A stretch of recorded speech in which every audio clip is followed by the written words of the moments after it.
नमस्कार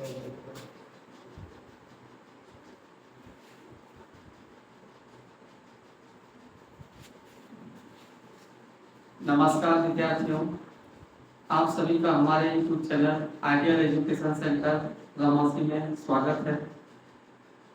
तो हम लोग लेक्चर 1 और लेक्चर 2 हिंदी व्याकरण में देख चुके हैं और इसमें थोड़ा कुछ प्रॉब्लम था, आवाज़ प्रॉब्लम कमेंट में आ रही थी कि सर थोड़ा सा आवाज़ में दिक्कत है, तो देखते रहे कि ये हम लोग माइक भी ले चुके हैं तो आवाज़ में दिक्कत नहीं होगी। ठीक है, यही प्रॉब्लम था थोड़ा सा, इसीलिए वीडियो नहीं आ रहा था। तो बहुत को लगा हो कि ये वीडियो में कि जो सिलेबस जो आप बोले थे कि कंप्लीट कीजिएगा ना कीजिएगा यूट्यूब पे, तो कैसे हम लोग आधा पढ़ के रहेंगे। तो हम लोग जो है स्टार्ट कर दिए हैं, अब रेगुलर वीडियो आएगा, अब कोई तरह का दिक्कत नहीं है। जैसे आप लोग पढ़ रहे थे, हम लोग हिंदी व्याकरण स्टार्ट किए हैं, तो हिंदी क्या है इसको समझ लिए, फिर भाषा क्या है, लिपि क्या है, ये सब हम लोग विशेष तरीका से सीख लिए। अब जो आज की क्लास होगा वो होगा हिंदी व्याकरण में वर्ग के बारे में। किसके बारे में चर्चा करेंगे? वर्ग के बारे में। और ये क्या है कि बोर्ड एग्जाम में पक्का है, और व्याकरण हम जितना भी शुरुआती दौर में पढ़ा लेना, इसी से ज्यादा क्वेश्चन पूछता है, ना कि संधि सबसे ज्यादा पूछता है। संधि सब कुछ 3-4 लेक्चर में खत्म करेंगे तो उसका 2-3 सवाल या 4 सवाल आएगा। लेकिन हम लोग जो आसान तरीका है, सबसे पहले जो क्वेश्चन हमको लगता है कि ये चीज पढ़ के हम जल्दी बना सकते हैं, संधि में थोड़ा टाइम लगेगा, तो हम लोग वही चीज पहले पढ़ने का प्रयास कर रहे हैं जो व्याकरण में क्रमबद्ध तरीका से चला। ये नहीं कि व्याकरण वर्ण पढ़ा रहे थे बीच में हम समास लगा देंगे, ऐसा चीज उचित नहीं होगा, जो कि आपको समझने में भी दिक्कत होगा। तो जो व्याकरण किताबें कहती है कि एक क्रमबद्ध तरीका से चलिए, तो हम लोग वही क्रमबद्ध तरीका से चलने का प्रयास कर रहे हैं। और आप लोग भी कॉपी कलम लेकर तैयार रहिएगा। जो हम लोग आज वर्ग किसे कहते हैं इसके बारे में जानकारी प्राप्त करेंगे। चलिए हम लोग के साथ आगे बढ़िए।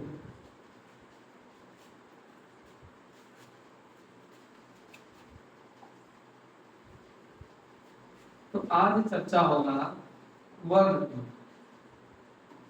इसकी चर्चा होगी वर्ग।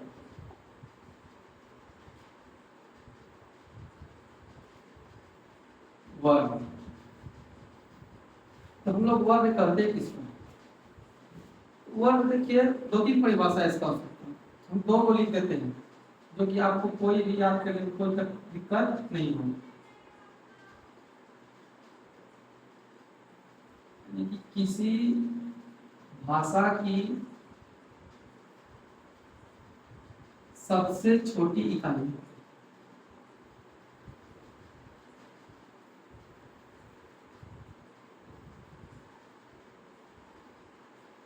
किसी भाषा की सबसे छोटी इकाई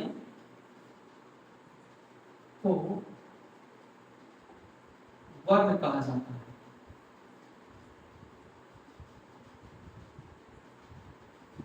एक परिभाषा ये हो गया कि किसी भी भाषा, कोई भी भाषा है, ये शब्द जो लिखते हैं उसमें सबसे छोटा अक्षर जो होगा वही क्या होगा? वर्ग कहलाएगा। इसका दूसरा परिभाषा बोलिएगा सर क्या होगा? देख लेते हैं हम दूसरा परिभाषा इसका क्या होगा। इसका दूसरा परिभाषा जो है यहाँ पे लिख देते हैं और, मतलब कि इसका दूसरा परिभाषा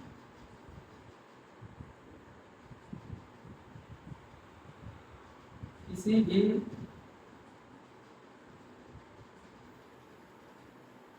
शब्द का सबसे छोटी इकाई को लोग छोटी इकाई का हम प्रयोग कर चुके हैं, तो लोग याद करें किसी शब्द का जिस अक्षर किसी शब्द में कर देते हैं, जो कि परिभाषा जो है अच्छा बैठेगा थोड़ा सा। किसी शब्द में किसी अक्षर का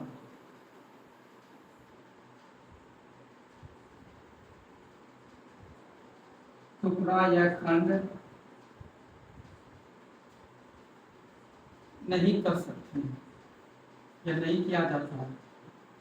किसी भी शब्द में किसी अक्षर का टुकड़ा या खंड नहीं किया जा सकता है, उसे वर्ग कहते हैं। उसे वर्ग कहते हैं। आप ये समझिएगा, एग्जाम्पल से पता चल जाएगा आपको जैसे कि यहाँ पे हम चर्चा किए ओ, इसका तो टुकड़ा नहीं कर सकते हैं। जैसे यहाँ पे लिख दिए तो इसका टुकड़ा नहीं कर सकते हम लोग। जैसे लिख दिया चो, इसका टुकड़ा नहीं कर सकते हम लोग। लिख दिया तो इसका टुकड़ा नहीं कर सकते। ये जो अकेला अक्षर दिख रहा है ना, यही क्या कहलाता है? वर्ण। और ये भाषा का सबसे छोटी इकाई है, इससे छोटा कुछ होता नहीं है। तो इसी हम लोग यहाँ पे लिखते हैं इत्यादि, इस तरह से बहुत सारे हो जाएंगे हैं। तो हम लोग देखें कि वर्ण का परिभाषा तो तीन तरह का हो सकता है। एक कि किसी भाषा की सबसे छोटी इकाई को वर्ण कहा जाता है, और दूसरा परिभाषा क्या है? किसी शब्द में किसी अक्षर का टुकड़ा या किसी अक्षर को टुकड़ा या खंड में विभाजित नहीं कर सकते हैं, उसी को हम लोग क्या कहेंगे? वर्ण। एग्जाम्पल में क्या जाए? ओ छो तो, ये सब जो अकेला अक्षर दिख रहा है, ये क्या कहलाता है? वर्ण कहलाता है। अब हम लोग समझेंगे इसमें थोड़ा सा। वर्ण में अगर पूछ दिया जाता है क्वेश्चन में कि वर्ण की कुल संख्या कितना है, तो वर्ण की जो ऑब्जेक्टिव में पूछा जाता है, वर्ण की कुल संख्या, वर्ण की कुल संख्या, वर्ण की कुल संख्या की बात करेंगे। हम लोग पढ़े हैं कि 52 होता है। कितना होता है? 52। और आगे हम लोग ये भी पढ़ेंगे कि वर्ण दो तरह के होते हैं। एक होता है स्वर वर्ण, स्वर वर्ण, और दूसरा क्या होता है? व्यंजन वर्ण। दूसरा क्या होता है?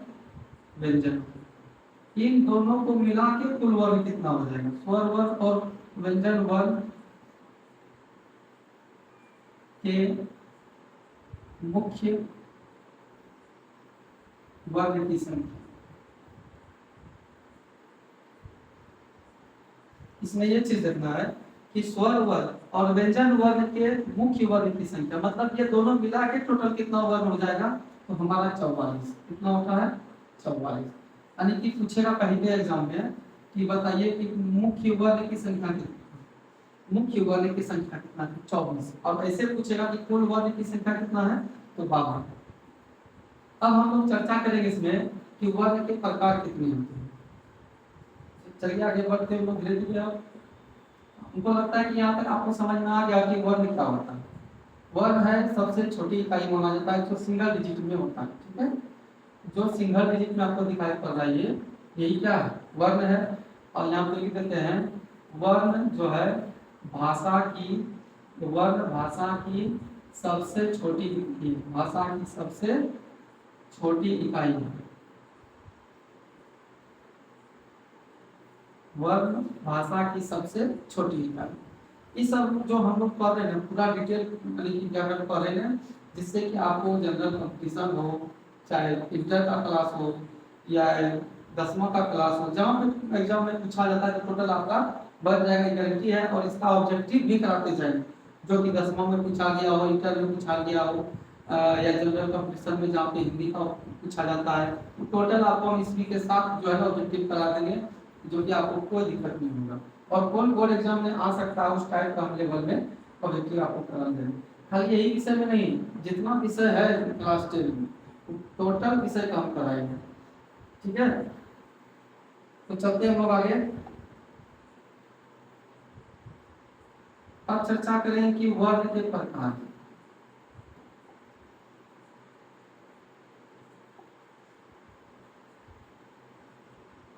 वर्ण के प्रकार, वर्ण के प्रकार में मात्र दो प्रकार के होते हैं। एक होता है स्वर वर्ण, स्वर वर्ण, और दूसरा जो होता है व्यंजन वर्ण।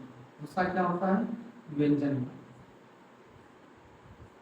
अगर एग्जाम में पूछेगा कि वर्ण कितने प्रकार के होते हैं, तो हम लोग को जवाब देना होगा कि वर्ण जो है दो प्रकार के होते हैं। एक होता है स्वर वर्ण और दूसरा क्या होता है? व्यंजन। अब दोनों को एक करके पढ़ेंगे, दोनों को परिभाषित करेंगे। ये वर्ण, स्वर वर्ण क्या होता है और व्यंजन वर्ण क्या होता है, और एग्जाम्पल के साथ हम लोग इसकी चर्चा करेंगे। पहला जो है स्वर वर्ण, स्वर वर्ण।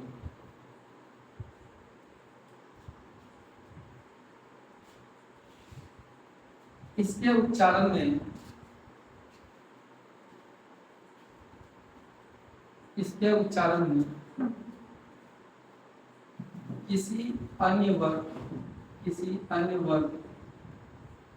की सहायता नहीं ली जाती है।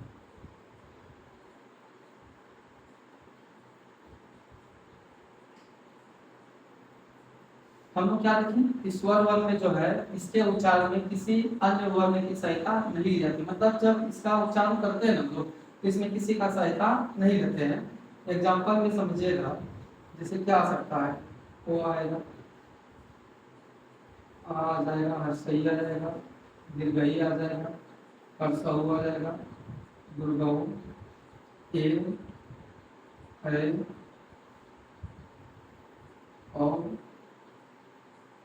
ये सब जो है स्वर वर्ण के अंतर्गत आते हैं। एक री भी आ जाएगा इसमें, जोड़ दीजिए।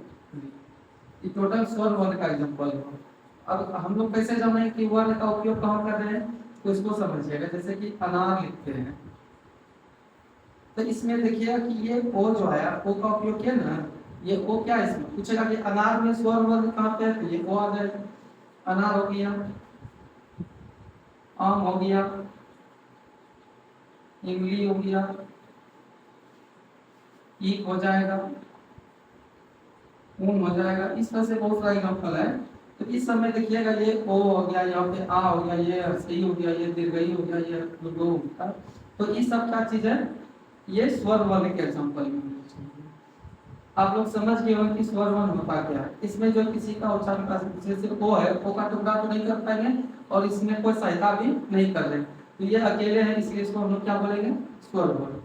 अब चलते हैं कि इसका ऑब्जेक्टिव में कैसे पूछ सकता है एग्जाम में। ऑब्जेक्टिव में क्या आ जाएगा, ऑब्जेक्टिव में पूछेगा कि कुल स्वर वर्ण की संख्या,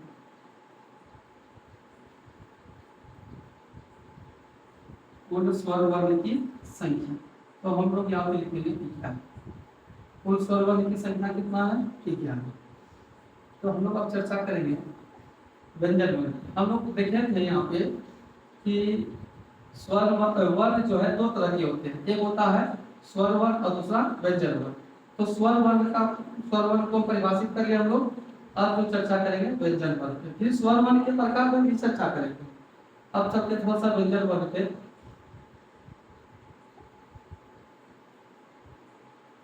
व्यंजन वर्ण,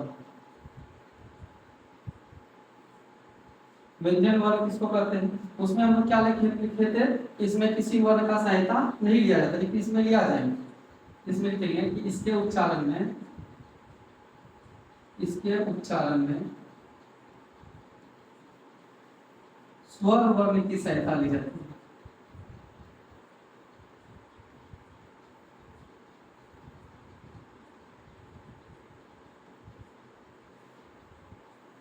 उसी को हम लोग क्या करेंगे, व्यंजन वर्ण। हम लोग क्या देखेंगे कि इसके उच्चारण में स्वर वर्ण की सहायता ली जाती है, जबकि स्वर वर्ण में किसी का सहायता नहीं लिया था, लेकिन इसमें हम लोग जो है स्वर वर्ण का उपयोग करेंगे।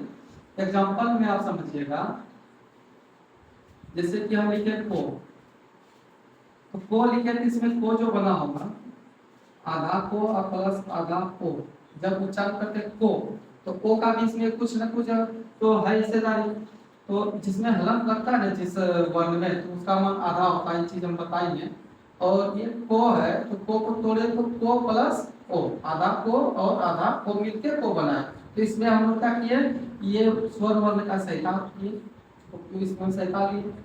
जैसे हो जाएगा चो भी हो जाएगा, तो भी हो जाएगा, तो भी हो जाएगा। इस तरह से बहुत सारा वर्ड है, यो भी हो जाएगा, तालव्य भी हो जाएगा। ये सब क्या हो जाएगा, ये सब जो है व्यंजन वर्ण के प्रकार हैं।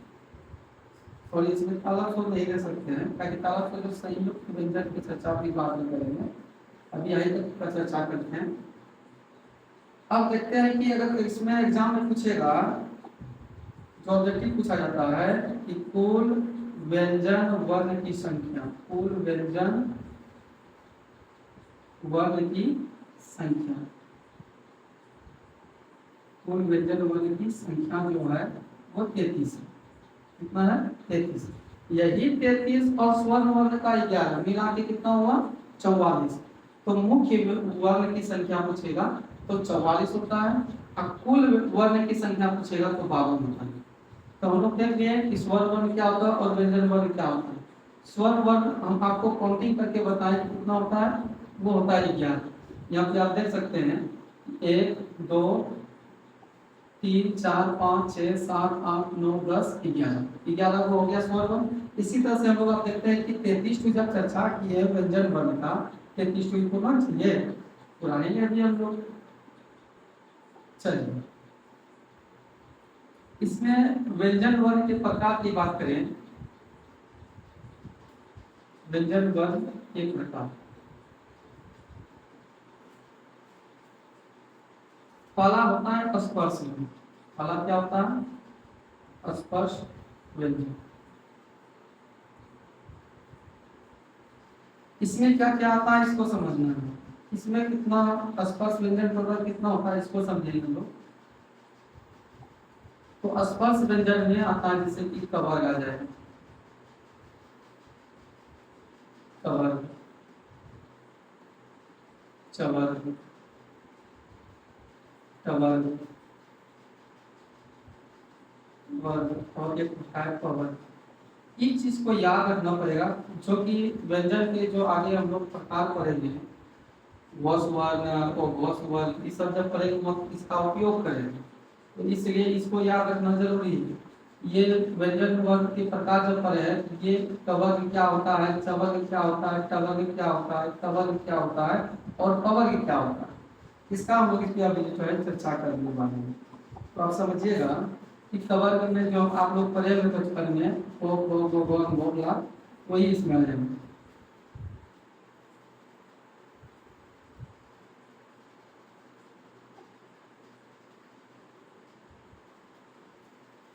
ये चवर्ग में आ जाएगा तो किसी प्रकार पूरा जो है कीड़ा दिक्कत करता है।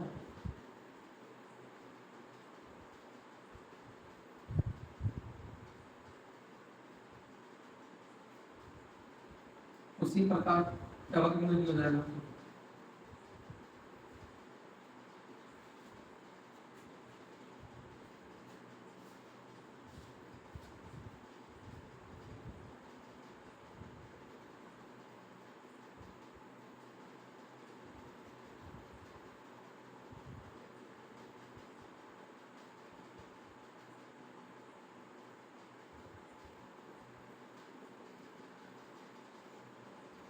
हम लोग यहाँ पे समझ रहे हैं कि ये कवर्ग, चवर्ग, टवर्ग, तवर्ग और पवर्ग जो है ये स्पर्श व्यंजन के प्रकार है। आपको एग्जाम में दे देगा निम्न में कौन स्पर्श व्यंजन, तो आपको इसी में से कोई एक उठा के दे देगा।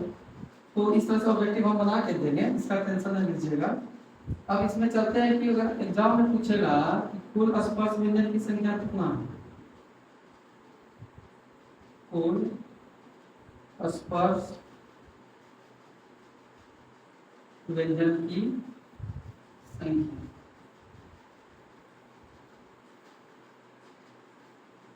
तो यहाँ पे हम लोग देखते हैं कि 1 2 3 4 5 है और इधर भी 5 है, तो मतलब कितना हो जाएगा 25। और की कुल स्पर्श व्यंजन की संख्या कितना हो गया 25। इस सब एग्जाम में पूछा जाता है। अब चलते हैं इसके अलावा भी व्यंजन के भी प्रकार हैं। अभी तो ये को देखिए कि स्पर्श व्यंजन बोला। अब चर्चा हम लोग करेंगे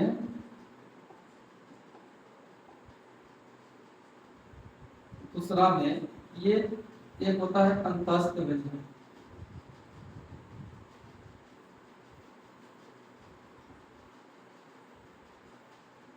अंतस्थ व्यंजन में कौन कौन सारे शब्द आते हैं, इसमें आ जाएगा यो, लो, लो,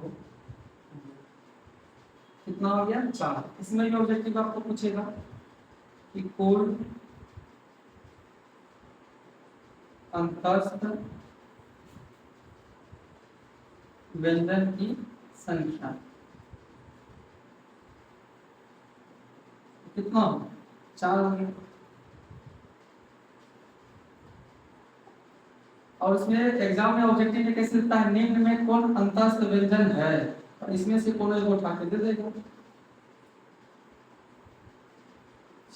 तीसरा पाठ हम लोग करते हैं एक होता है पुष्प व्यंजन।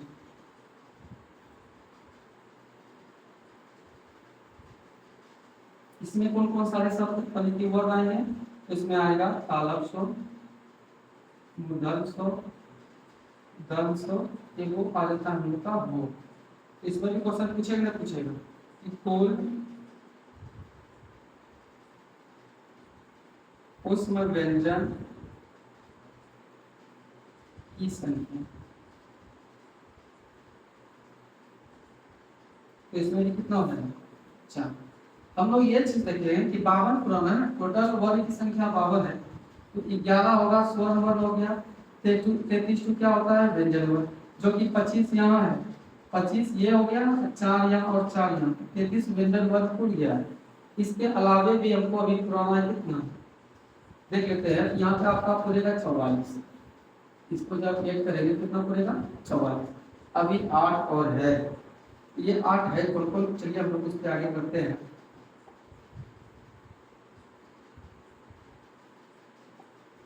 एक होता है द्विगुण व्यंजन।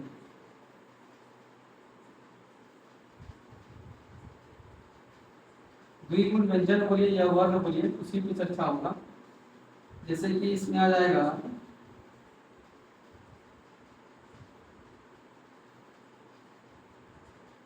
अंशुमान हो जाएगा, तो विसर्ग हो जाएगा, और आपका हो जाएगा ये।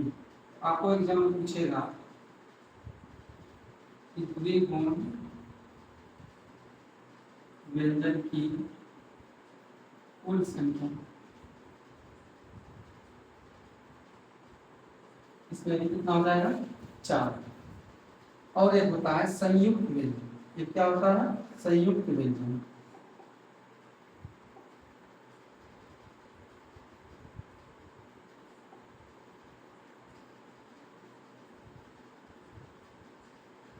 संयुक्त व्यंजन,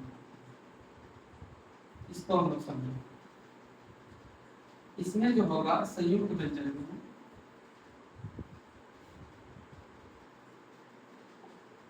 एक अपना हो जाएगा अक्षर, तरो, अज्ञा, और एक होता है सरो।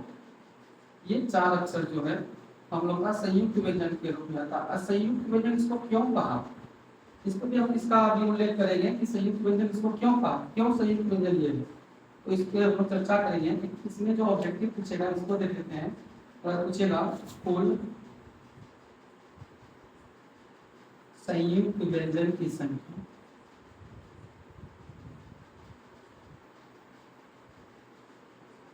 ये भी कितना हो जाएगा? अच्छा, तो ये टोटल हम लोग देख लिए कि 52 हम लोग का खुल गया है।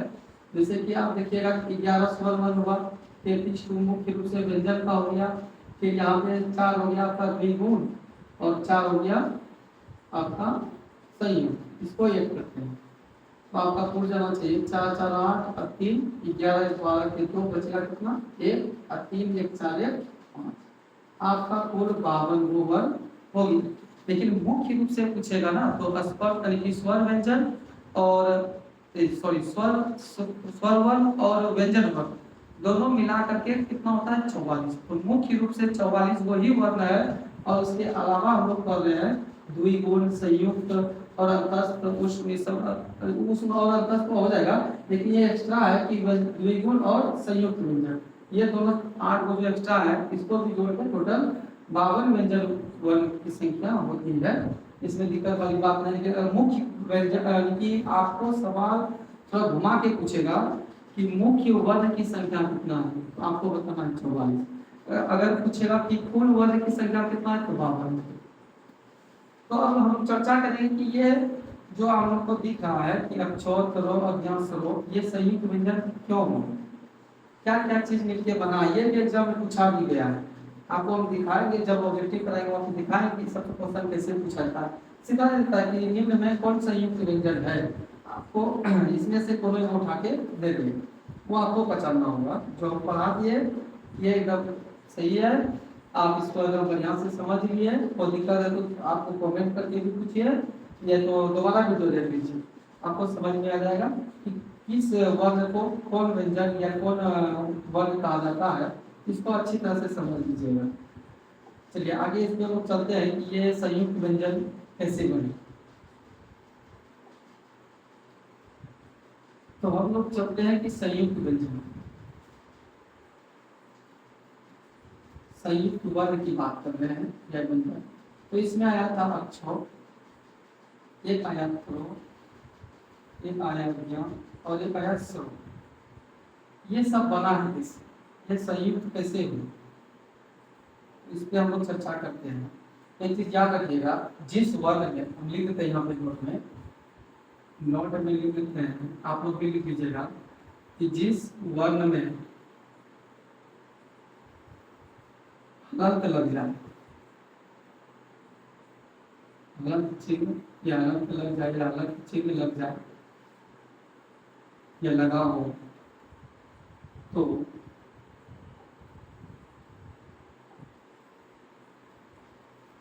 उस वर्ण का मान, उस वर्ण का मान, उस वर्ण का मान आधा हो जाता है। कितना होता है, आधा हो जाता है।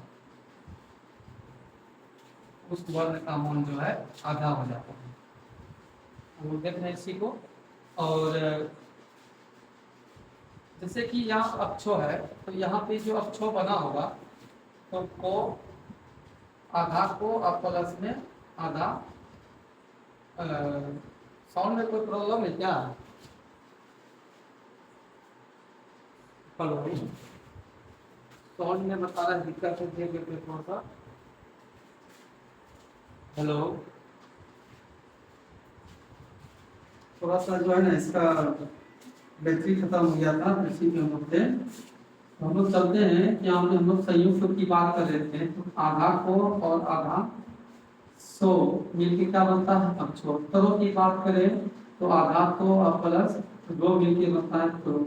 अज्ञों की बात करें तो आधा जो और प्लस में आधा यूं, ये दोनों मिलके क्या बनेगा अज्ञान।